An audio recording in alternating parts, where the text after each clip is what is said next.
que esta historia llega de tiempos muy, muy remotos, prácticamente de siglos atrás. En la época de los egipcios y los fenicios, hace cuántos siglos atrás, ya se practicaban las prótesis fijas. ¿Por qué? Porque prótesis es algo que sustituye algún lugar que falta y ya hacían prótesis de esta manera. Si ustedes se fijan, usaban hilos de oro amarrando dientes de animales o de humanos, pero sustituían las piezas faltantes. De esta manera se llegaba a practicar lo que es la prostodoncia fija.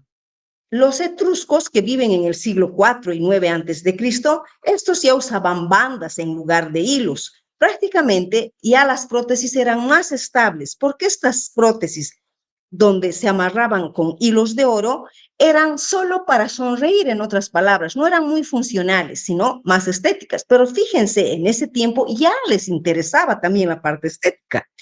En Holanda, Peter Forrest, que vive el año 1552 hasta 1597, utiliza ya no dientes de animales o de humanos, ya utiliza dientes de marfil. Entonces, fíjense, estas eran las bandas de oro que daban más estabilidad, permitían mejor función de las prótesis, en otras palabras. Entonces, en el siglo IV prácticamente se encuentra esto. En cráneos de este siglo se encuentran incrustaciones de malla y jade y de turquesa que daban estatus a aquella tribu, a aquel lugar. Solo los de alto nivel podían tener, pero era una manera de diferenciarse en cuanto a niveles sociales en esos tiempos. También lo hacían, tallaban, fíjense, tallaban a base de cincel, seguramente, tallaban para solo con propósitos rituales, religiosos y muchas veces estéticos también. Entonces, en la odontología, en la Mesopotamia, que era 3000 años antes de Cristo, los mesopotámicos conocen las mismas afecciones que hoy en día se conoce. Por ejemplo, el dolor de dientes, el dolor de muelas. Pero ellos, en esos años, atribuían el dolor de muelas como unos gusanos diabólicos, demonios que entraban a los dientes y esos causaban tanto dolor y destruían cada pieza dentaria. Entonces, ¿qué se encuentra en estos años en la Mesopotamia? ¿Cómo se lograba hacer la higiene oral, por ejemplo? Esto solo estaba indicado para los jefes, para prácticamente los representantes, lo máximo en ese tiempo. Solo ellos podían tener acceso a la higiene dental. ¿Y en qué consistía? Solo para clases privilegiadas. Se fundían como mondadientes de oro y plata. Prácticamente se envolvían en un dedo un pedazo de tela. No era gasa, en ese tiempo no habían gasas. Y lograban, envolviendo en un dedo índice, lograban hacer la limpieza de sus piezas dentales. Entonces, pero solo la clase privilegiada. Pero las cosas son interesantes. Solo la clase privilegiada estaba expuesta a azúcares, o sea, a manjares, comidas más sofisticadas, porque la clase plebeya o la baja no lograban alcanzar este tipo de alimentación, pero como es la natura, como ellos no estaban en contacto con azúcares, su comida era más cosas naturales, hasta raíces de árboles, qué sé yo, frutos con fibras, se hacían una autolimpieza y tenían menos índice de caries, y no así como la clase privilegiada, ¿sí? Ahora, en 3200 a 2800, la medicina y la odontología prácticamente alcanzan un adelanto terrible, pero sí convierten estas ideas o métodos curativos en dogmas. Prácticamente, solo en estos tiempos existían tres tipos de profesionales. Eran los médicos, los sacerdotes, los exorcistas y los magos, que ellos tenían fe con estas personas. Estaban destinados a curar enfermedades. Imhotep es este señor que es dios de la medicina egipcia, es el más antiguo de los médicos conocidos en esos tiempos. Entonces, él decía justamente que todo se basaba en el régimen alimenticio. Ya les decía, la clase privilegiada que estaba en contacto con manjares, con azúcares, se observaban hasta procesos alveolares, abscesos, etc. En cambio, los plebeyos, el mínimo por ciento de caries se veía en estas bocas, y es todo por la alimentación. Fíjense, en estos siglos ya se podía deducir que la alimentación es un pilar fundamental para el índice elevado de caries o para el índice reducido de caries. Hoy por hoy se sabe también lo mismo. Por ejemplo, los del Oriente, en nuestro medio y actualmente, las personas que viven en el Oriente, su alimentación es a base de azúcares. Les gusta mucho la chancaca, los postres a base de azúcares, plátanos. Entonces, esas personas en edad muy temprana ya hacen caries. Si ustedes van y observan, mucha gente joven en el Oriente tiene prótesis. Muchachas relativamente jóvenes llevan placas dentales, Bonwell, juego de Bonwell, porque han destruido gracias a su alimentación. En cambio, a diferencia en el occidente, o sea, La Paz, Oruro, Potosí, etcétera, la alimentación es diferente, no es a base de azúcares, más bien es a base de tostados, de haba, de arveja, etcétera, y ellos tienen menos índice de caries. Solo que en el occidente, como mastican cosas duras, solo sufren por problemas de oclusión, porque se atricionan sus piezas dentales por el buen uso que le dan durante su vida, lo que no ocurre en el Oriente. En el Oriente los cambitas, los venianos, andinos, etcétera, pues ya tienen placas. Esta es la diferencia. Pero en estos tiempos, este médico, Inhotep, prácticamente él ya detecta cómo la alimentación hace la marcada diferencia, ¿sí?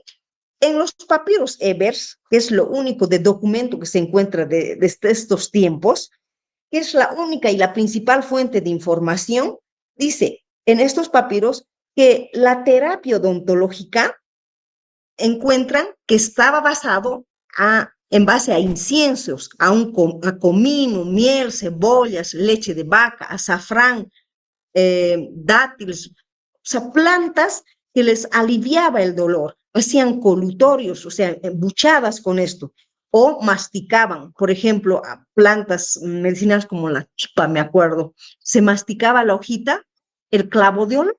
El clavo de olor uno mastica y prácticamente alivia el dolor. ¿En base a qué está hecho el eugenol, que es un analgésico? Es la parte líquida del óxido de zinc eugenol, ¿no es cierto? Es en base a extracto de clavo de olor. Entonces, de esta manera, en estos papiros ya se encontraba toda la terapia que se utilizaba en ese tiempo. Y hoy por hoy, en el campo, también todavía está mastica una Disculpe, canela, un doctora. clavo de olor. Sí, dígame. ¿Está cambiando las diapositivas? Sí, Es que yo solo veo aquí, no sé si se verán de mis compañeros, igual está en la diapositiva de egipcios y fenicios. Sí, no se ve más. a la macana. ¿Y ahora qué hacemos? Estoy cambiando. Aquí cambio. Pucha, Observando pucha, en la pucha. diapositiva 2. Eh, está fallando. Yo no sé qué es lo que está fallando, chicos. Pero algo está fallando. A ver. Desde la diapositiva actual. ¿Logran ver? ¿Está cambiando para ustedes? Doctorita. Solo la diapo 2. En la segunda Ah, diapositiva está, doctora. no sé qué está pasando. Creo que es mi compu que también está fallando. Y esta vez no está mi auxilio, mi hijo, para ayudarme. Y ahora, ¿cómo hacemos? Déjenme ver. Y si deja de... ya se ve su flechita, doctora, que se está moviendo, pero no se... Pero para mí se mueve, yo estoy cambiando. Pero para ustedes no, no entiendo. Si se ha compartido la primera diapo, ¿por qué no se comparte el resto? Doctorita, si le hace clic a la tercera diapositiva, a ver, inténtalo, doctora. Ya, está. Hasta, así se logra cambiar, doctora. Sí, Ya. Entonces logran ver, ¿sí? Ya estamos acá. Haciendo clic a las diapositivas, A doctor. ya, listo. Así pues, vamos a tener que avanzar, chicos. Entonces, en 1839, Johann Flagg es el padre de la odontología americana y es quien por primera vez él crea o funda el Colegio Dental en Baltimore y diseña esta silla, la silla de Windsor, que consistía, ya hizo como les digo, un espaldar para la cabeza y además para apoyar aquí el instrumental. En base a esta silla, muchachos, es que se ha creado esta. Créanme que este equipo dental que observan acá, así hemos empezado en la facultad. Eran unos equipos verdes, así eran de baja velocidad y funcionaban con cuerda. De esa manera yo misma me he formado. No soy tan antigua, muchachos, sin embargo, hace unos años atrás, no sé con precisión el tiempo, pero deben ser no más de 15 años, qué sé yo, que han actualizado y se han instalado los equipos de alta velocidad, etcétera. 15, 20 años deben ser, pero antes, con este tipo de sillones hemos empezado y nos hemos formado. Muchos de mis docentes con este tipo de sillones no manejaban alta velocidad, no existían luces halógenas, no existían, eran resinas autopolimerizables que obturábamos con esas resinas. O sea, ¿cómo es que va cambiando y va mejorando, no? Y hoy por hoy, con tan precisa es la odontología, pucha, hasta los materiales de impresión, antes eran de yeso, con yeso se tomaba impresión. Luego recién aparecieron ya los agar-agar, etcétera, ¿no? Y ahora ya tenemos las siliconas por condensación y por adición, que es lo más preciso, ¿no? Sí va cambiando todo. Entonces tenemos que estar a la par, pues. Por ejemplo, los peluqueros también ha sido un tiempo que se han ocupado de aliviar dolor. Ellos practicaban la exodoncia, pero no sabían utilizar ni colocar anestesia, para nada. ¿Qué hacían? Daban un colutorio de alcohol etílico, pero puro, tragaba el paciente, se mareaba un poco, lo aletargaban un poco y practicaban la exodoncia. De esta manera, o sea, un grito era y chao diente, pero ya aliviaban el dolor. Por eso es que antes se creía que la odontología consistía en sacar dientes, extraer piezas, pero hoy por hoy, más bien la odontología es bastante preventiva, ¿no es cierto? Entonces, nosotros tenemos que cuidar la estética, la cosmética, sin olvidarnos de la función, pero nos preparan para aquello. Pero antes, ¿qué se pensaba? Que la odontología era retirar dientes. Pieza que dolía, pieza extraída. Ahora no es así, ¿no es cierto? El acantábulo, ¿qué es esto? Es el primer forceps que utilizan para hacer las exodoncias dentales. Prácticamente hasta los instrumentales se han modificado, son más efectivos, más eficientes, pero bueno, todo evoluye en la vida, todo.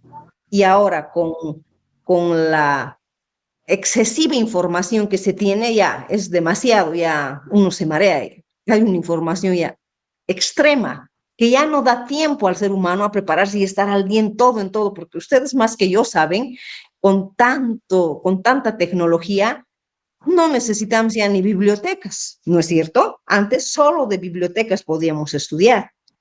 Bien, desde la época de los romanos hasta el Renacimiento, las prótesis fijas no cambian. Prácticamente la verdadera nueva era comienza con Pierre Fauchard, que es un odontólogo francés, quien emplea por primera vez la corona pivot, que consistía en hacer una restauración intraradicular con una cabecita de alfiler. Esas eran las coronas pivot. Pero desde fines del siglo XVIII, Sherman en Francia es quien por primera vez fabrica ya los dientes de porcelana, que hasta ahora se utilizan, las dientes de porcelana. P.C.C. White en Estados Unidos, estos dientes de porcelana introducen al mercado. Y Black, que es el que estudia los principios de preparación cavitaria que hasta hoy están vigentes. Clase 1 de Black, clase 2 de Black, ¿recuerdan o no de operatoria? Todavía nos basamos en esa clasificación. Taggart, en 1907, perfecciona el método de la fundición Pero si ustedes se ubican, los mecánicos pueden tener aparatologías más modernas, pero se sigue fundiendo de esa manera los metales. Entonces, en 1907 ya se utilizaba la fundición de metales. Antes nos enseñaban a bolear se llamaba. El metal fundido al interior podía ser una corona, una restauración. Eso se hacía en la facultad. Ese laboratorio sí funcionaba. Luego las prótesis de removible nos enseñaban a enmuflar nuestras prótesis. Nosotros podíamos hacer. Ahora todo es mecánico del frente, ¿no es cierto? Gracias a Sherman, a Black y a Taggart, la prostodoncia fija sale del empirismo. Y es Stillman quien por primera vez menciona los objetivos de la prostodoncia. Y él dice que ¿cuáles serían los objetivos fundamentales de la prostodoncia? No es otra cosa que el restaurar la función, la salud, el confort, la estética del paciente. Eso es el objetivo de una prótesis fija, ¿no? Es Stillman quien dicta los objetivos de la prostodoncia fija. Entonces, los trabajos modernos, ya con base científica, se originan en Estados Unidos, desde la segunda mitad del siglo XIX. En Alemania se forma la Escuela Alemana de Odontología. Y de ahí sí, de la Escuela Alemana de Odontología, nacen los precursores de la estética, la mecánica, la fisiología, los puentes, por ejemplo. Pero este señor, William Hunter, que vive el año 1911, es quien condena categóricamente y dice, las prótesis fijas no sirven, las prótesis fijas fracasan. Y estos señores que estudian tanto dicen, no puede ser, claro que no fracasan. Entonces, Forrest Orton presenta las razones de la existencia del fracaso y dice, no la presencia de prótesis fija. Por favor, sus micrófonos, por favor. Entonces, el señor Orton Forrest presenta las razones que existen para que fracasen las prótesis fijas. No era la presencia de una corona que hacía que fracase, que haya caries, sino estudian y dicen, si hay infecciones periodontales, no se debe a la presencia de la corona, sino se debe a la presencia de una corona mal adaptada. La prótesis no tiene un sellado marginal. Entonces ahí hay una invasión y prácticamente hay microfiltración y hay problemas gingivoperidontales. Las caries debajo de las coronas no se debía a la presencia de la corona, sino a la insuficiente preparación cavitaria debajo de la corona. ¿Por qué? Porque antes creían que colocar una corona evitaba caries. No, se sabe luego que primero, ahora también, que debemos retirar el tejido cariado, obturar aquella pieza y recién proteger con corona. Pero antes creían que colocar, cementar una corona, ya estaba curado el diente, ya estaba libre de caries. Mentira. Debajo de la corona continuaba el proceso carioso y bueno, había fracaso. Entonces ellos descubren que se debía a la insuficiente preparación cavitaria debajo de la porción coronaria, ¿sí? Entonces, el concepto de prótesis, muchachos, viene de la palabra griega pros y tenes, que significa para y lugar, es decir, la colocación de una cosa en lugar de algo que falta. Por tanto, la prostodoncia fija va a estar relacionada con todo lo que es restauración o reemplazo de piezas faltantes. O pueden ser sustitutos artificiales adheridos, cementados al diente, al mismo diente, a la raíz o a veces a un implante. Entonces, ¿por qué se determina o se diferencia una prótesis fija de removible? Su nombre indica, las prótesis fijas son difíciles, no pueden ser removidos por el paciente fácilmente. En cambio, las prótesis removibles, el paciente se retira, cepilla su placa y se vuelve a colocar. Eso no ocurre con las prótesis fijas. Las prótesis fijas son muy difíciles de remover. Si alguna vez uno intenta retirar, casi siempre se modifica con el extractor de corona, se modifica la corona y no se vuelve a reutilizar. Difícilmente, a veces ni un provisorio. Eso les consta a ustedes que ya han hecho práctica. Entonces, vamos a ver un poquito sobre la terminología. ¿Qué es una corona? No es otra cosa que una restauración cementada que va a reconstruir lo que es la forma, la función y el contorno de la porción coronal de una pieza. esa es una corona, ¿sí? Esto tienen que saber este concepto. Si yo les pregunto, ¿qué es una corona? Sepan. Ahora, dentro de las coronas existen las coronas totales, las coronas parciales, que son ambas restauraciones extracoronales que van por fuera de la pieza dentaria, ¿no es cierto? Entre estas, entre las restauraciones extracoronales están las coronas totales y parciales. Las que más se utilizan son las coronas totales o completas, que van a ser las que van a cubrir la totalidad de la corona clínica de una pieza. Por ejemplo, esta es una corona totalmente metálica que hoy por hoy casi está en desuso porque llega a ser un poquito antiestética, ¿no? En la facultad todavía está en nuestro cupo, pero yo creo que ya vamos a ir eliminando para sustituir por la metal cerámica o por la circonio cerámica, ¿no? Ahora, las coronas parciales son las que cubren parcialmente la porción coronaria de una pieza, dejando descubierta una partecita del diente. Entre las coronas parciales tenemos las 3/4, las 4/5, un superior, inferior, que hay diferencia, las 7/8 y la media mesial. Pero estas coronas parciales también ya están proscritas, prácticamente ya no se realizan. Enseñamos a hacer para que tengan idea en caso de que un día estén en la punta del cerro y no tengan y quieran preservar un diente porque la cara vestibular está intacta. Para eso enseñamos una parcial, para que no desconozcan completamente. Luego, tanto las coronas parciales como las totales son restauraciones extracoronales. En cambio, las restauraciones intracoronales, que son las que van por dentro de la porción coronaria de una pieza, se refieren a las incrustaciones. Esto llevan ustedes en operatoria. Serían las inlay, onlay y overlay. Las inlay no es otra cosa que una restauración. Esta es una inlay, es una incrustación, es una DO, ¿sí? Una DO, una o restauración ocluso distal, ¿no es cierto? Entonces, las inlay son restauraciones intracoronales que van a sustituir una o dos caras de una pieza, como es este ejemplo, una cara oclusal de una cara distal, está sustituyendo.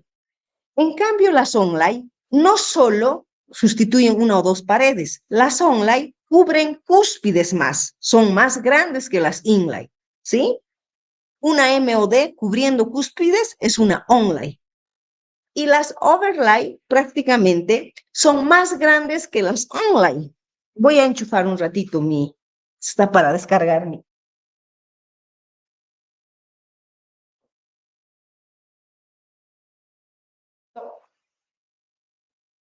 Muy bien. Y las overlay alguna vez son útiles, pero si ustedes se fijan, si la overlay es más grande que la onlay, prácticamente muy poco de diente queda, de corona descubierta. Entonces, ahora los pacientes exigen mucho lo que es estética. Entonces, directamente prefieren hacer una corona, ya no se practica mucho las overlay tampoco, ¿sí? Luego tenemos las coronas a perno muñón, los postes de fibra de vidrio, que son restauraciones intrarradiculares, ¿sí? Que ustedes ya han hecho, ha sido parte de nuestro cupo, un poste, un perno, etc. Estas restauraciones intrarradiculares no son otra cosa las que van a ir a restaurar total o parcialmente la porción coronaria de una pieza y van a tener retención a través de un perno o espiga que va a estar alojada en el interior del conducto radicular. Entonces, en otras palabras, para hacer una restauración intrarradicular debemos contar con una raíz larga, recta, sana, bien tratada endodónticamente, que ya en su momento vamos a ver, ¿sí? Ahora, en comentarios, ¿qué les puedo decir? Muchachos, el campo de la prótesis fija realmente es grande.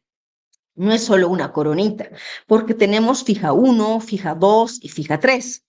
Fija 1 es lo que nos compete, se refiere a restauraciones unitarias o coronas.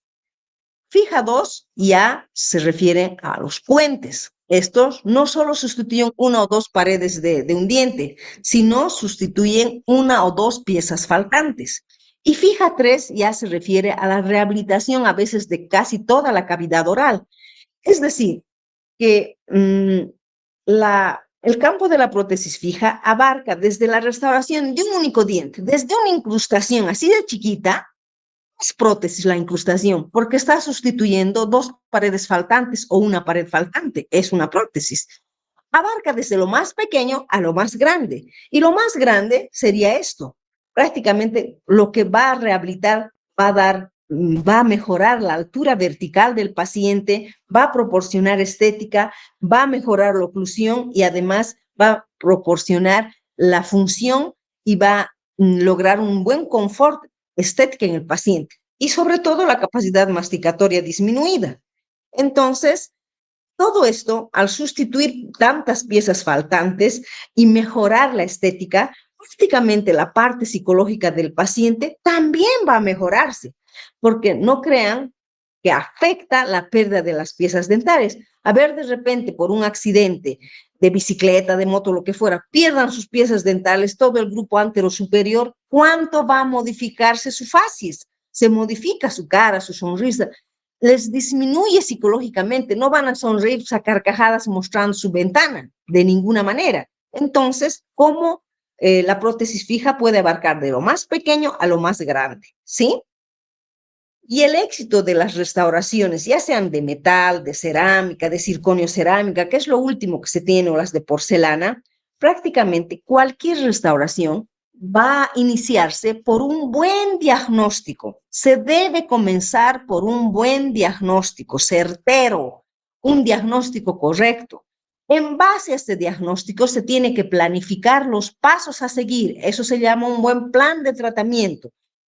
Desarrollar paso a paso para lograr y llegar a un tratamiento exitoso. Porque si nosotros no hacemos una buena historia clínica y no iniciamos con un buen diagnóstico, no podemos hablar de éxito.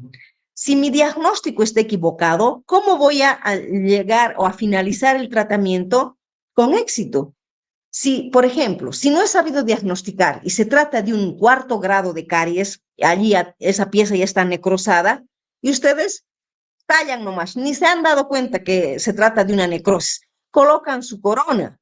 ¿Qué va a ocurrir en un tiempo? Un mes, 2 meses, no sé, un absceso dentro alveolar agudo. ¿Qué ha ocurrido? Se han colocado sobre un diente necrosado una corona. ¿Por qué? Porque no han hecho una buena historia clínica, no han sabido diagnosticar, han empezado mal el tratamiento y jamás van a tener un éxito, más bien van a irse a un fracaso. Frente a un fracaso seguro van a estar. Entonces, ¿qué quiero decir de esto? Que para hacer un buen tratamiento en prótesis fija, por más que se trate de restauraciones unitarias, de una coronita, se tiene que sí o sí empezar por un buen diagnóstico. Para llegar a un buen diagnóstico se tiene que elaborar una buena historia clínica. Con el desarrollo de una buena historia clínica, ustedes van a alcanzar un buen diagnóstico. ¿Qué es el diagnóstico? No es otra cosa que dar nombre a la enfermedad. Entonces, ¿cómo logro llegar a un buen diagnóstico? Desde la anamnesis. Yo pregunto a mi paciente cuántos años tiene, si es hombre, mujer, si está enferma, si toma medicamentos, etc. Desde la anamnesis, la historia médica, el motivo de consulta, ¿para qué ha venido mi paciente? ¿Qué quiere mi paciente de mí? ¿Qué está buscando? Entonces, ¿cómo es su tipo de oclusión? Hago un examen clínico, intraoral, extraoral, etcétera. Además, voy a complementar toda esta información ya obtenida hasta acá con el examen radiográfico, que es un examen complementario justamente. Y con toda esta información voy a dar nombre a la enfermedad, voy a diagnosticar. El paciente requiere una corona Wiener, ¿por qué? Porque se trata de una pieza posterior, además no tiene mucha economía y su oclusión no me permite hacerle una totalmente estética.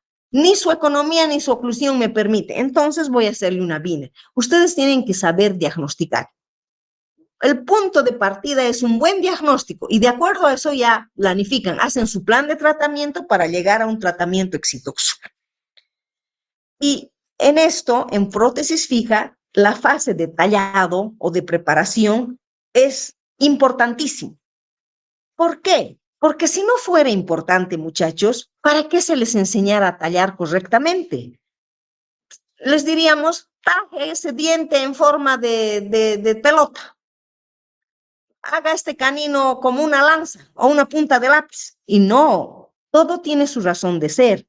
Y en prótesis fija, el tallado de los muñones es la parte más importante. Todo es importante, pero esto es vital también para tener éxito en nuestras prótesis. ¿Para qué debemos, cómo les digo, preservar o cuidar la morfología de la pieza, tallar por planos, paralelismo de las paredes, definir bien márgenes? Todo tiene su razón de ser. Entonces, debemos hacer una preparación dentaria para preservar, si se trata de una pieza vital, la vitalidad de la pieza. No podemos invadir y tallar hasta mitad de la raíz, no, debemos preservar la salud periodontal. Además, siempre se registra plano oclusal, no puede quedar alta una restauración para preservar la oclusión apropiada. Y tener también buenos resultados estéticos. Para eso debemos tomar bien el color, exigir a nuestro mecánico que imite muy bien al diente homólogo, etc. Entonces, y además se talla bien para asegurar la retención o fricción. En otras palabras, para que mi corona se quede en su sitio y no se salga o no esté en la boca como un dulce. Entonces, en conclusión, el doctor Miller nos indica que ningún otro procedimiento clínico en prostodoncia fija va a revelar tal cuidado, juicio, destreza por parte del odontólogo como es el tallado, muchachos. Si ustedes saben tallar bien, van a tener muy buen resultado en sus prótesis, tanto van a poder asegurarse de que su fuente de ingreso, aparte de los implantes, la ortodoncia, la prótesis fija también proporciona buen retorno económico. Si tallan bien, si hacen buenas prótesis con sus pacientes. Un paciente va a traer a toda su familia y a todo su barrio, a toda su comunidad, etc. Entonces, siempre y cuando tallen correctamente. Ahora, con el avance de la tecnología, realmente ha aumentado la complejidad de los diseños. ¿Qué fue? Las restauraciones o prótesis más sofisticadas, ahora, hoy por hoy, se hacen con materiales más avanzados. Ya les decía, antes se usaba yeso para una impresión, ahora se usa silicona de adición, ni siquiera por condensación. Pero para todo esto se requiere mucho conocimiento y, por otro lado, mucha destreza por parte del operador. Entonces, para finalizar, la tecnología en manos de un operador talentoso hace posible realizar trabajos de más calidad, dando mayor función, mayor estética. La idea es que se mimetice tanto y sea la corona lo más natural posible, cosa que pase desapercibido a los ojos de un buen operador. Entonces, solo así vamos a tener éxito en nuestro trabajo. ¿Sí? Bien, muchachos, ¿tienen alguna pregunta? Chicos, No, doctorita. entonces yo les voy a preguntar. A ver, los que están presentes.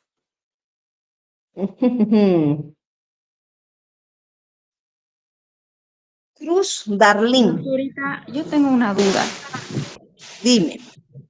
En caso cuando, como usted mencionó, por ejemplo, nos caemos o tenemos algún accidente y afectamos toda la arcada superior, ¿verdad?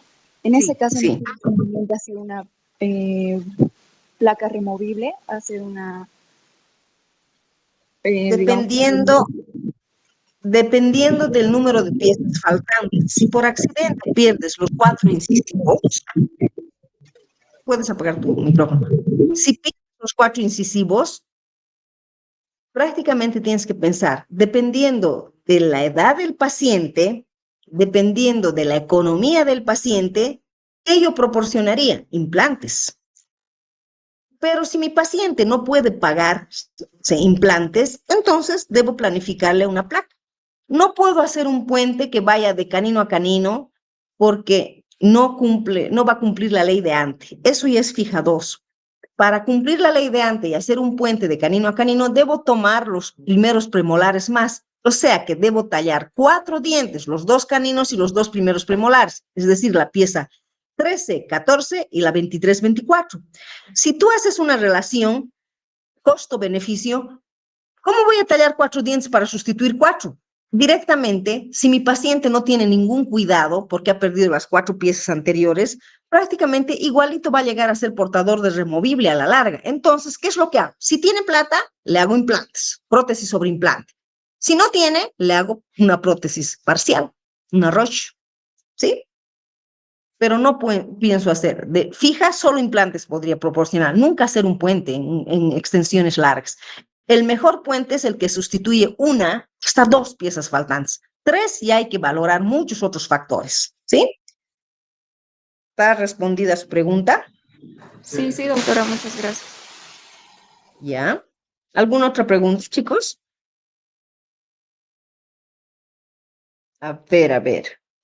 Fernández Mariel, dígame qué es lo que más le ha impactado, qué ha podido captar. Una idea, dime, de esta clase, Fernández Mariela. Del primer forceps, del acantábulo. De la cantábulo, el primer forceps. Ya. ¿Saben? Este acantábulo he llegado a conocer en un museo en el Smithsonian en Washington.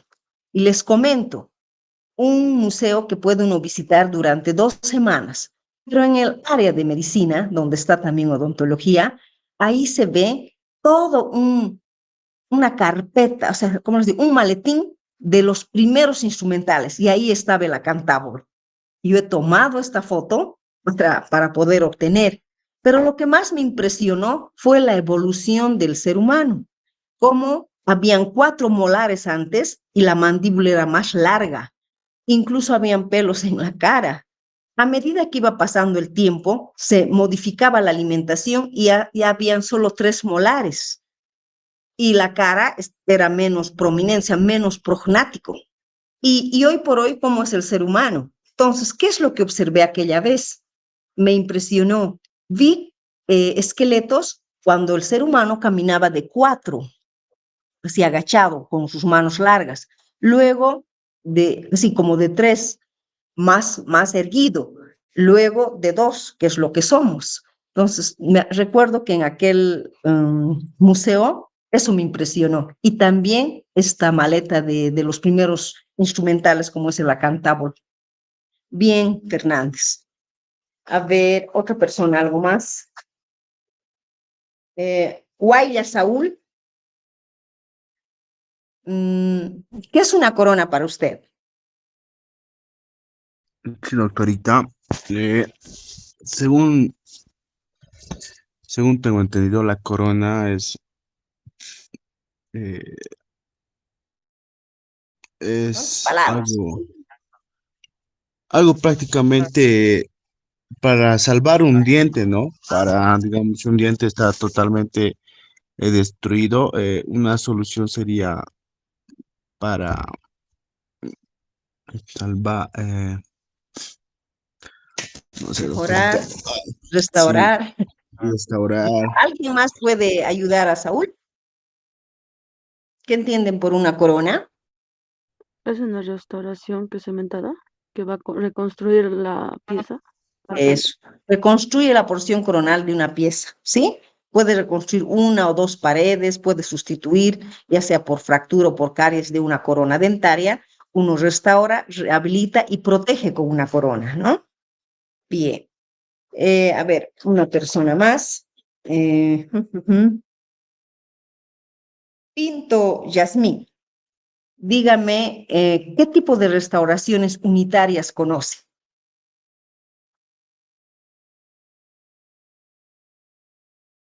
¿Está Pinto Yasmín?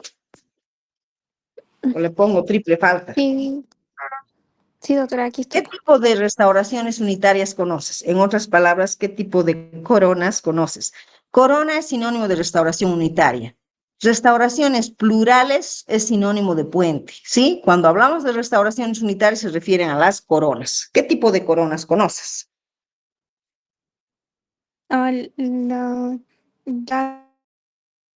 jacket metálica, metal Ya, cerámica, ya. ¿Qué corona, a qué grupo las pertenecen Vinier, estas? ¿Son parciales, son intracoronales, intrarradiculares? ¿Qué son tipo de metálicas. coronas son estas? ¿Qué? ¿Pinto? ¿Qué tipos de Intrarradiculares coronas? son los perno muñón, doctora. Perno Muñoz y poste de vidrio. Lo que has indicado, la Sí, metálica, la eso es. Wiener, la metal cerámica, esas son coronas totales o completas. ¿Y por qué? Porque cubren la totalidad de la porción coronaria de una pieza. Se trate de una pieza anterior o posterior, ¿sí? Entonces son coronas totales completas. Y son las más retentivas porque justamente cubren toda la superficie coronaria, ¿sí? ¿Y cuáles serían las menos retentivas entre las restauraciones unitarias? A ver, Arias.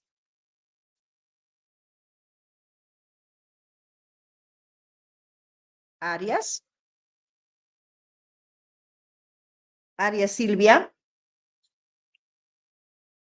Voy a poner triple falta. Una cosita les voy a aclarar. Voy a exigir el 90% de asistencia, chicos. Si ustedes vienen y dicen presente y se van, de verdad les voy a triplicar su falta. Y cuidado que no les permite entrar al primer parcial por faltas, por si acaso. Eso sí les transmito y voy a ser rígida en esto. ¿Está bien? A ver, Encinas Mariana. ¿Está? Sí, doctora. Ya, dígame, entre todas las coronas que conoce, ¿cuál es la menos retentiva?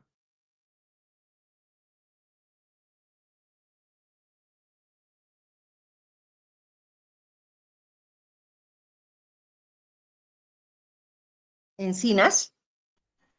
Eh, la menos retentiva. Sí, las más retentivas son las mm, totales o completas. ¿Y las menos retentivas cuáles serían? las coronas, las parciales, las tres cuartos, tal vez. Sí, sí, sí. Esas son las menos retentivas. ¿Está bien? Y entre todas las coronas parciales, existe, entre las parciales hay una más retentiva. ¿Cuál sería? A ver, ¿quién puede decirme esto? Guagama.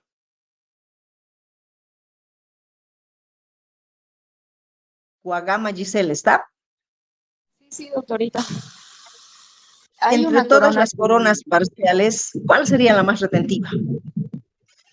la que cubre las más caras. Exactamente no sé cuál es, pero sería la que cubre más caras del diente, porque tiene Eh, más caras para ya, poder. la más retentiva es la media mesial. Si has sido mi estudiante, te he explicado en qué consiste la media mesial. Cajón más en oclusal, y todo eso aumenta la retención o la fricción, ¿sí? Perdón, doctor, Mm, la última parte. la corona media mesial es la más retentiva, he dicho, entre todas las coronas parciales, ¿sí? Ya, Bien, gracias. entonces, muchachos, nos encontramos el día miércoles con nuestro siguiente tema, que es importante, ¿sí? Importante que asista. Por favor, tomen nota, tomen apuntes. Yo siempre pregunto en los exámenes todo lo que se habla. A veces podría no haber en la diapositiva, pero yo he hecho algún comentario y se me ocurre preguntar. Entonces, por eso es que requiero que ustedes asistan, estén presentes en su clase, frente a su pantalla y no hagan la mímica, porque si yo percibo eso de verdad, voy a considerar la lista para que si cumplen el porciento para ingresar a los parciales, van a ingresar. Si no, por faltas, podría no permitirles ingresar a los exámenes parciales, ¿ya? Es para provecho de ustedes, muchachos. ¿Está bien? Entonces, nos vemos el día miércoles a las 10 por este mismo canal, ¿ok? Ahorita. Está bien, doctora. Era hacer una